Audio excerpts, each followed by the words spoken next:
Good evening, everyone. I'm Simone Sanders Townsend, and we begin this hour with the continued destruction of American democracy. I know, it sounds bleak, but look, it's only been 2 months since billionaire Elon Musk and his Doge officials started bulldozing their way through every federal department, ruthlessly slashing employees across the country. Yesterday, Elon Musk met with congressional Republicans to reassure them that everything was great.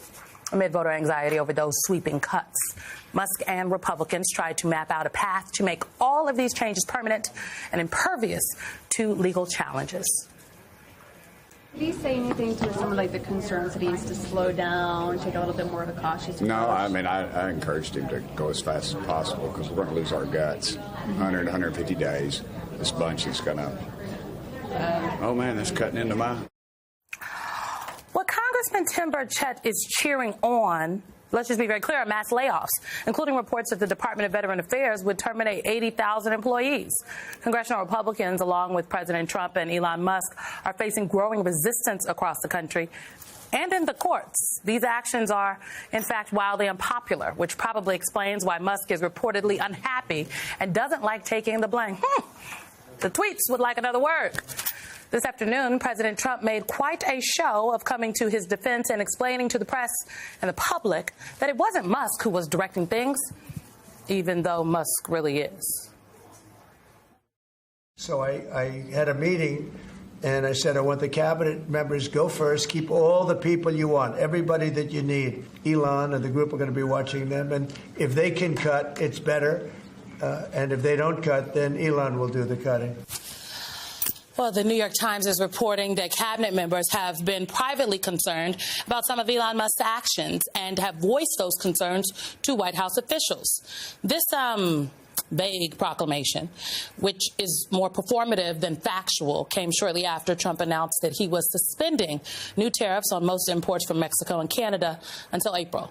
Now, his tariffs, or taxes, frankly, on the middle class, that's what they are, they have sent the stock market plummeting. And while Trump doesn't seem to care about the American public, he does listen to the markets.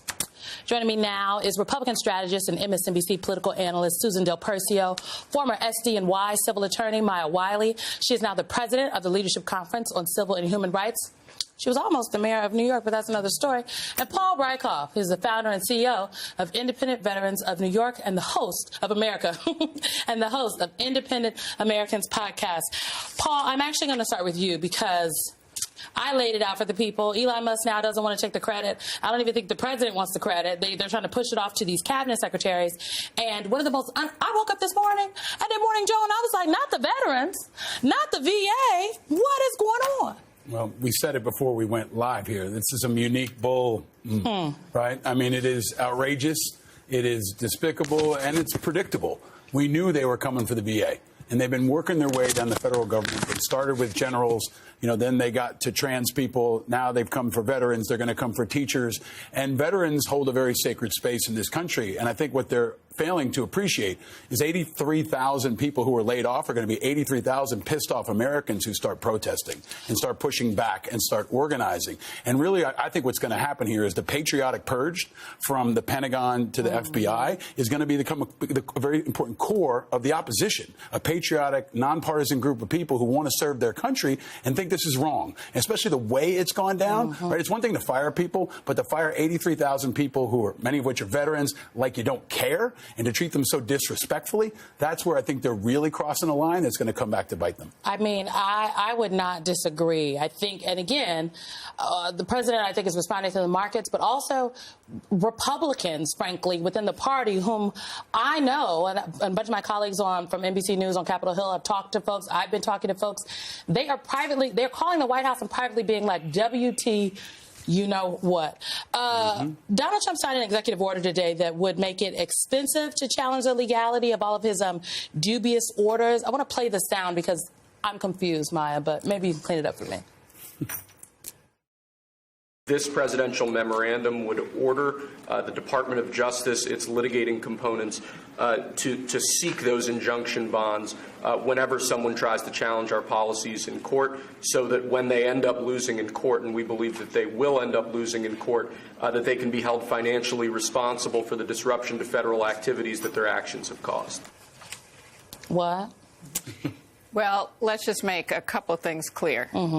What we just heard was, if you read between the lines, is we're getting sued because we're violating the law by overstepping our authority, and we're losing because a lot of these cases, judge has been, at least in the short term, losing. Let me be clear, because a lot of them have not been finally determined. But in the short term, we have a lot of judges in a lot of jurisdictions saying temporary restraining order, preliminary injunction. In other words, we think there's enough grounds here and enough potential harm and enough reasons under the law to think we got to stop you now before you harm people, because we can't fix all that harm if we wait.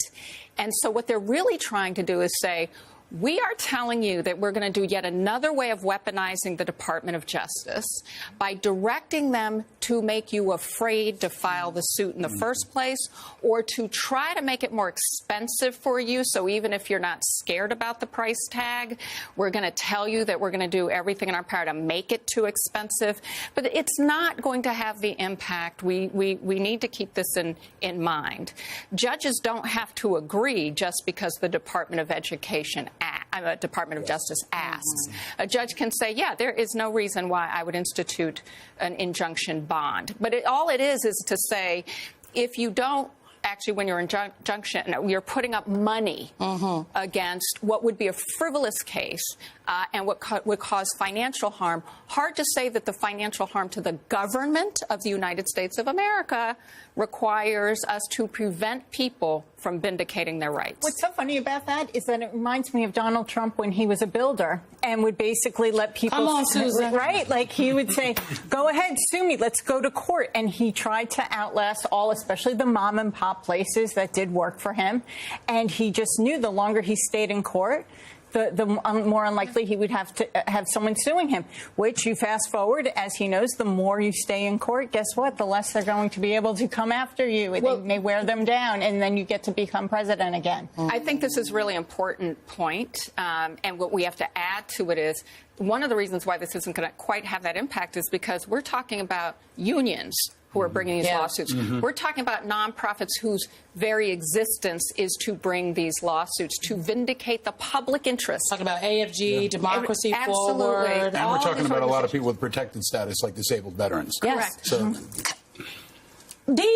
You trying to tell me the veterans are covered by DEI? Say more. Because the streets are saying that's DEI. That's actually part of it. I said this long ago, that they came for the Pentagon first because it's the hardest, it's the strongest, it's the biggest, it's the most important. They're coming for the VA next because it's how important it is. It's hard to fire veterans. It's very difficult. If you can plow through the Veterans Affairs Department, everything else is easy, just like they saw at the Pentagon. So I think people need to understand the symbolism, understand the cultural significance, and just the magnitude of the workforce. Hundreds of thousands of people. If you can carve through the Pentagon and the VA, Department of Education is easy. Nothing. Well, can we just add to this? Because I think it is so important to recognize veterans are in every community. Yes.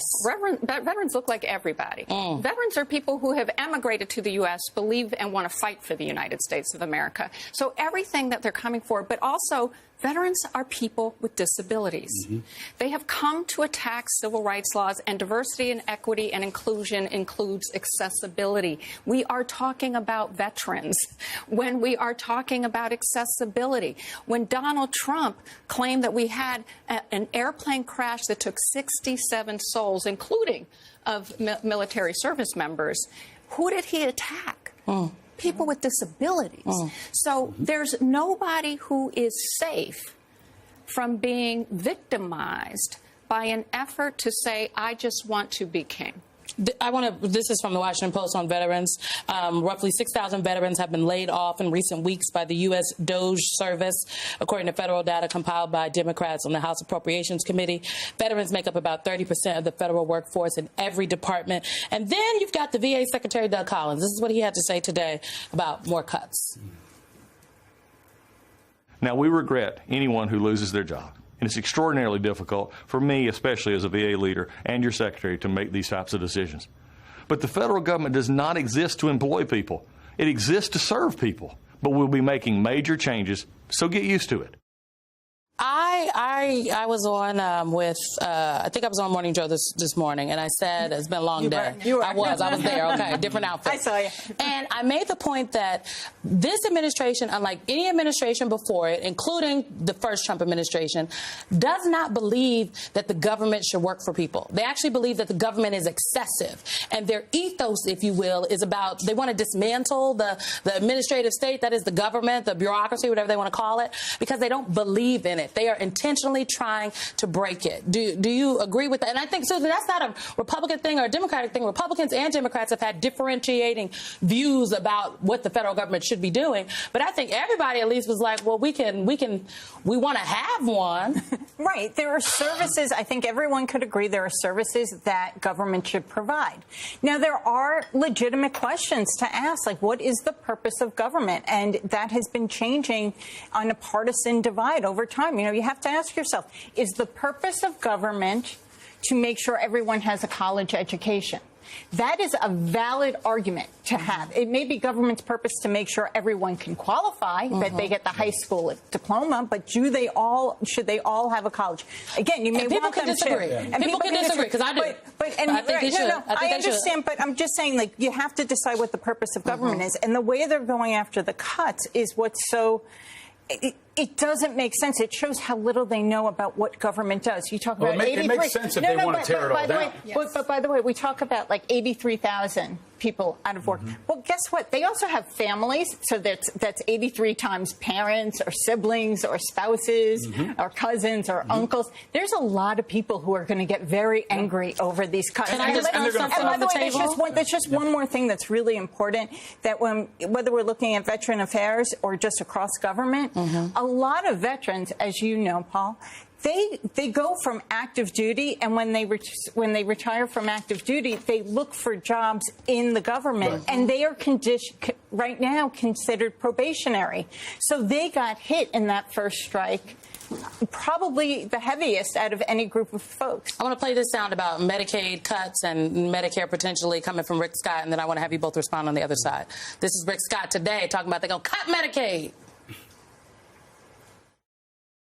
I'm optimistic that we're going to get something done. I don't think it's easy. People are they're thinking the way that Ron is saying, that you can't cut, and that's all great. Then you're not worried about any program you care about, because Medicare is going bankrupt, Social Security is going bankrupt.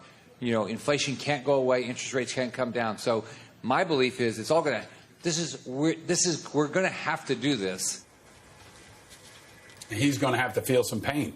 I think that's the reality of what's happening here. Medicaid, Medicare is sacred in this country, and the only thing that's more sacred are things like the GI Bill, right? Because the Veterans Affairs Department is actually a proof of concept for better or worse. When it works well, it's the GI Bill. When it works poorly, it's the VA backlog. So this has always been a massive target for the very extreme part of the right wing. This was what Pete Hegseth did when he ran a group called Concerned Veterans of America. They wanted to privatize the VA. They wanted to break it down to its studs. And they said, this is the prime target. This is where we're going to start. So it is a proof of concept for them about how they can rip it all down and then move outward from there. But there's also an old saying that we had: babies, puppies, and vets.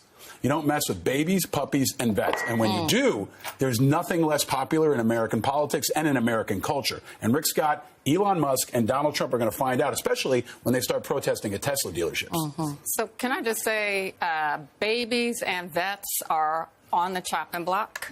And I don't know about puppies. Hope not. But my point is, I was going to say. But when you say service dog, but when you say, but when you say Medicaid, 72 million people get Medicaid. 40% of them are white, by the way. They use the attack on diversity, equity, inclusion, which is not what they're talking about. They're really talking about civil rights laws that protect all of us, to try to tell us some people deserve and some people don't. Well, guess what? Everybody's going to get hit and hurt. But Medicaid is what pays for women like black women who are dying at 3 to 4 times the rate of white women because they want to be mothers. These are the programs and services we're talking about. Well, they also take care of nursing homes and elderly. People on disability. I mean, it goes on. It goes Home care on and services. Thank y'all for being here. Paul Rykoff, Susan Del Percio, Maya Wiley.